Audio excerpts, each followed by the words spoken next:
Hi, ഒരു football പ്ലെയറിന് വേണ്ട ഏറ്റവും ഇമ്പോർട്ടൻറ്റ് ക്വാളിറ്റിയാണ് ക്യാരക്ടർ ബിൽഡിംഗ് അല്ലെങ്കിൽ ബിഹേവിയറൽ പാറ്റേൺ എന്ന് പറയുന്നത്. ഞാൻ ഈ അടുത്തിടയ്ക്ക് ഒരു അക്കാഡമിയിൽ പോയപ്പോൾ എനിക്ക് മനസ്സിലാക്കാൻ കഴിഞ്ഞത്, ചിലപ്പോൾ നമ്മുടെ അക്കാഡമിയുടെ നോട്ടിഫിക്കേഷൻ ഒക്കെ വരുമ്പോൾ പ്ലെയേഴ്സ് തന്നെയാണ് ആ കാണുന്ന നമ്പറിൽ വിളിക്കാറുള്ളത്. അപ്പോൾ വിളിച്ചിട്ട് ചിലപ്പോൾ ആ അക്കാഡമിയുടെ ഹെഡ് കോച്ച് ആയിരിക്കും ചിലപ്പോൾ ഫോൺ എടുക്കുന്നത്. ഒരു അണ്ടർ 13 കാറ്റഗറിയിലുള്ള ഒരു പ്ലെയർ ആ കോൺടാക്ട് നമ്പറിൽ വിളിച്ചിട്ട് ചോദിക്കുന്നത്, ഹെഡ് കോച്ച് ആയിരിക്കും ഫോൺ എടുക്കുന്നത്, ഹലോ ബ്രോ, അവിടെ എന്തൊക്കെയാണ് ഫെസിലിറ്റീസ്, അല്ലെ എന്നാണ് സെലക്ഷൻ തുടങ്ങുന്നത്, എനിക്കൊരു 2 ദിവസം കഴിഞ്ഞൊക്കെ വരാൻ പറ്റുള്ളൂ.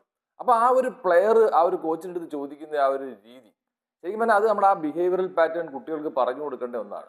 നമ്മൾ ഒരാളുടെ അടുത്ത് എങ്ങനെ സംസാരിക്കുന്നുള്ളത് ഒരു പ്ലെയറിന്റെ ക്വാളിറ്റി നിർണ്ണയിക്കുന്നത്. നമുക്കറിയാം വേൾഡ് ക്ലാസ് പ്ലേയേഴ്സ് നല്ല ബെസ്റ്റ് കളിക്കുന്ന പ്ലേയേഴ്സ് അവരുടെ ബിഹേവിയറൽ പാറ്റേൺ എക്സലന്റ് ആയി കഴിഞ്ഞാൽ ആ പ്ലെയറിനെ ശരിക്കും എപ്പോഴും റെസ്പെക്ട് ചെയ്യുന്നുള്ളതാണ്. അതാണ് പെലെ പറഞ്ഞത്, ഒരു പ്ലെയറിന്റെ കരിയർ എന്ന് പറഞ്ഞാൽ അയാളുടെ ക്യാരക്ടറാണ്. നമ്മൾ സ്ലോഗൻ കേട്ടിട്ടുണ്ട്, if character is lost everything is lost. വളരെ കറക്റ്റ് ആണ്. നമ്മൾ എന്തിനാണ് സ്പോർട്സ് ചെയ്യുന്നത് അല്ലെങ്കിൽ ഫുട്ബോൾ കളിക്കുന്നത്? നമ്മളെ ക്യാരക്ടർ ബിൽഡ് ചെയ്യാനും നമുക്ക് മറ്റുള്ളവരുമായിട്ട് പെരുമാറാനും സോഷ്യൽ ഇന്ററാക്ഷൻ ഒക്കെ ബിൽഡ് ചെയ്യാണ്.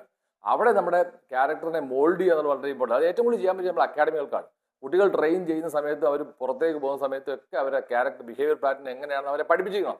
അവരെ പഠിപ്പിച്ചില്ലെങ്കിൽ അവർ ആ ഒരു പാറ്റേൺ പഠിക്കില്ല എന്നുള്ളതാണ്. ഒരു പ്ലെയർ വലുതാവുന്നതോറും അയാളെ ക്വാളിറ്റി ഓഫ് ബിഹേവിയറും ഇമ്പ്രൂവ് ചെയ്തില്ലെങ്കിൽ അയാളെ കരിയറിനെ ഇത് ബാധിക്കും.